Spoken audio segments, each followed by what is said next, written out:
First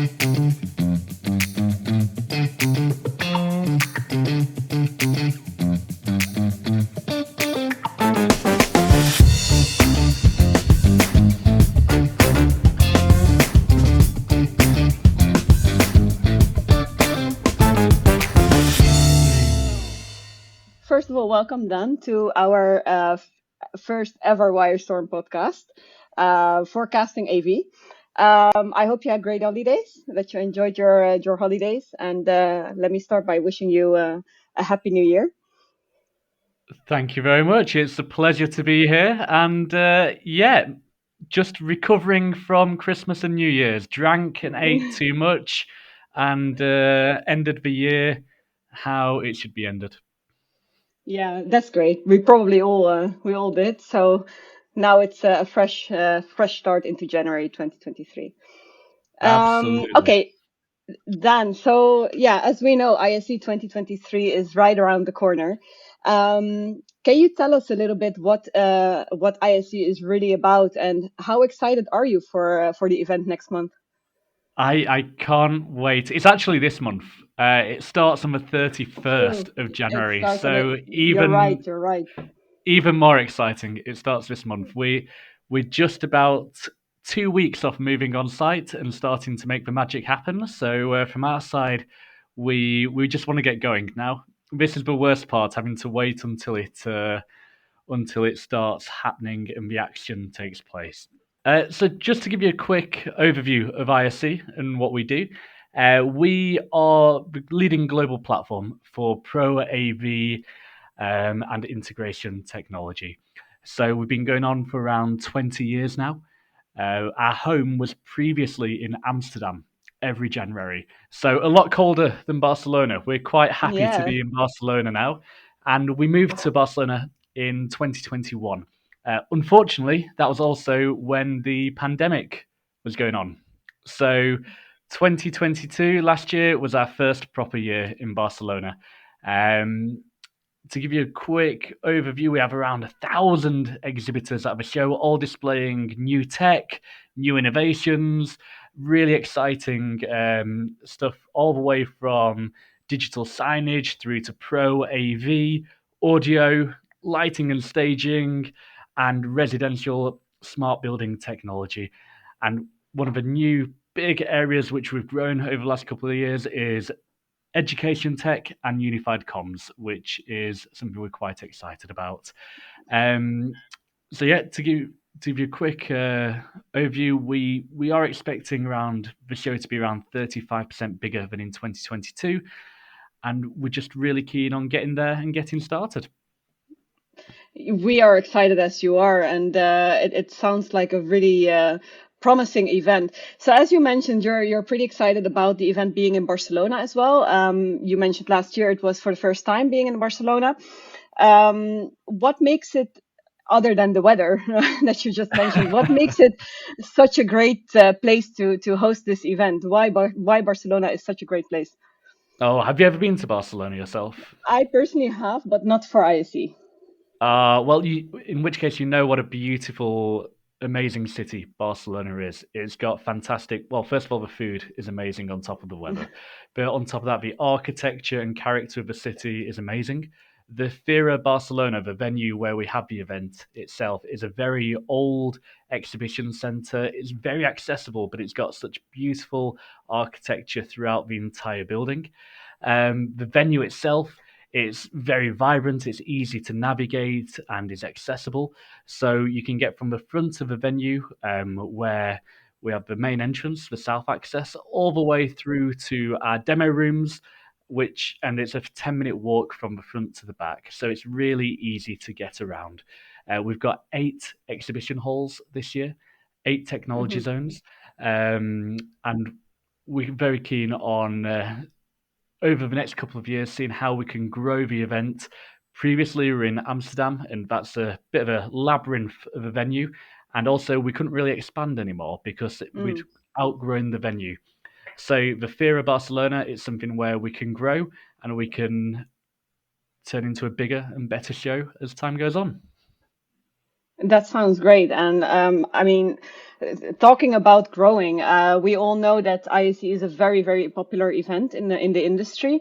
It has been gradually growing, and that's why you just mentioned you moved from Amsterdam to Barcelona because you've outgrown the previous venue, which is a great sign. Now, we heard from you that the number of exhibitors you're expecting. What can you tell us about the number of visitors you are expecting to attend the event next month? Next, that's actually, not next month, but this month. That's the $1 million question. Everyone really wants to know how many exhibitors we're going to have how many visitors we're going to have at the show. This year, we're currently in line with where we were in 2020 before the pandemic struck. So, from our Okay. side, we'd be happy with around 55,000 unique attendees to the show. Wow, that is really really a great number. 55,000 sounds very promising. So, if we look at the visitors, and even the exhibitors, of course, what are the major backgrounds of these visitors industry wise? The absolute core of ISC has traditionally been integrators. So typically, it's anyone looking for new tech to be able to integrate, and it's well where we get the name from, Integrators Systems Europe. Mm, Of the attendees we have, around 35% are C-suite. So we tend to get really high quality attendees at the show with good spending power as well. I believe, just off the top of my head, from the last from ISE 2022, around 35% of attendees had spending power of between 1 and 5 million euros. wow, interesting. But on top of that, we do get people from across the spectrum. It is a trade only event, but we get everyone from integrators right through to end users as well. Yeah, so we're talking about end users, we're talking about distributors. It's just a great variety of people that you're expecting. Um, Now, with more, with more IT integrated in the AV technology these days, what do you see? Which industry markets do you think will be most prevalent in ISE? ISE came originally from the pro AV sector, so Mm, we are the result of a joint venture between Avixa, which is the Pro AV Trade Association, and CEDIA, which is the Association for Residential and Smart Home Technology. Um, Traditionally, we have seen big areas from multi technology. So that's your traditional Pro AV, the likes of Epson, Crestron, Samsung, all have really big stands and appearances this year. Where we've seen a lot of growth in the last couple of years um, is unified communications and education tech, especially coming through the pandemic. Our education tech area has grown by, I think, around 40% since 2022. So that's been a really big part for us. Where we're seeing a lot of growth as well is we've added a content production area, a content creation area for ISE 2023. And in fact, our keynote speaker this year is BK Johansson, who comes from Epic Games and is speaking about the Unreal Engine. So the traditionally Unreal Engine's been used for gaming and gaming applications, and BK is going to be speaking about how he finds it really exciting that Unreal Engine can be used in Pro AV and content creation going forward. So for ISE going forward, we're looking at having quite a cool content creation area at the show. Also this year we've got a really nice dedicated lighting and staging area, which will be in Hall 7 alongside our audio hall. For 2024, we've got really exciting big plans for that. It's going to develop into its own hall in the theatre. And also this year, which is new, which we didn't have last year, is we've got a audio demo hall, which we didn't have within the theatre last year. So we've got mm. 7 exhibitors with their own demo rooms demonstrating their speakers and tech within the theatre itself. Wow, that's great. Then just to go a little bit deeper on that. So the upcoming event, if we for our returning visitors, for returning visitors Mm. to ISE, um, like you just mentioned already a little bit of the new things that are going to happen. So how is ISE completely, like not completely, but how is it different from the previous years, aside from the things that you have just mentioned? Like what? Yeah, you mentioned already a lot. There's a lot of new things happening, but what different values can our visitors expect in ISE? This time. Yeah, of course. I mean, for a start, this is the first year we're really going to be filling out the halls within the theatre. Last year, we were coming off the back of a pandemic, we we weren't quite filling the halls, which is normal for most shows coming out of a pandemic. But for Yes. 2023, we're expecting a full show. Um, there should be a little bit of everything for everyone who's attending the show, and there should be quite a lot of interesting new tech people haven't seen before necessarily.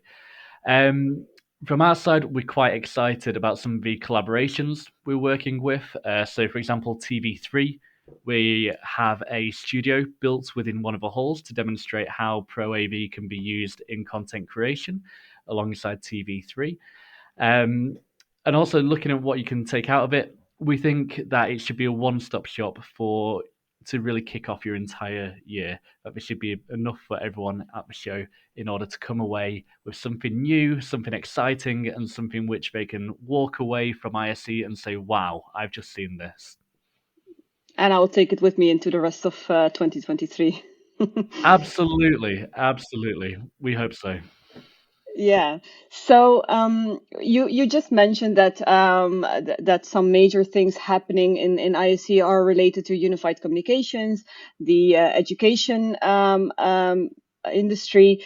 Do you see certain trends related to the AV industry and markets in different regions? Like, for example, here in the Middle East, where I'm located at the moment, there's a high interest in AV technology in the hospitality sector. So, do you see different trends in different regions? I mean, well, for Europe, I think one of the big things, like the Middle East, is we have seen the bounce back from the pandemic. So, coming out of the pandemic, we had a lot of people wanting to update their technology, updating their infrastructure, so that when crowds are coming back, people are able to get a much better and more immersive experience when they go to either live events or retail or even to even just out and about um, in regular day to day life. So Mm. yes, one of the big trends we are seeing is people wanting to update and to install the latest and best new systems uh, for customers returning after the pandemic and uh, into 2023. Yeah, and I think what you just mentioned as well with speakers like from Epic Games, I think there's also like esports is something that is really like booming these days. So that promises to be very interesting. Yeah, That's really great. well, as you say, esports. We've actually got a esports showcase taking place Oh at wow. ISC. So Hall 6, check it out. It's been created by Abson, and we've got yeah, it's an esports and gaming showcase, which we're quite excited about. I'm sure that's going to attract a lot of visitors. So ISE, as we know, it's one of the biggest tech shows, international tech shows. What part of the world is the majority of attendees and exhibitors coming from? Is it really, because we know it's called Integrated System Europe? Is it Mm. really Europe that is mostly represented, or is it really people and exhibitors from all over the world? We absolutely want it to be a festival for people coming across all the world. Last year we really missed out a few countries because of the pandemic and being unable to travel. But this year, with borders being opened, we're excited to welcome everyone back. It was great news a couple of weeks ago that China's now reopened its borders, so we're hoping to get a lot more Chinese and Asian attendees at ISC. Mm, And based in Spain, the number one group of people we get is, of course, Spanish, but that's only of around course. 10% of attendees. Oh, Following that, interesting. absolutely. Following that, the UK is the second biggest group we have at the show with around 10%, followed by Europe, US, North America, and Asia. Um, because we're in Barcelona, there's a lot of direct flights as well from South America. So we are expecting quite a good number of attendees coming from Latin America to ISC. On top of that, anyone who is attending this year, we would recommend absolutely that people stay for a couple of extra days after the show, because this year we are working with the Loom Festival, which is a festival of lights which takes place in Barcelona every year.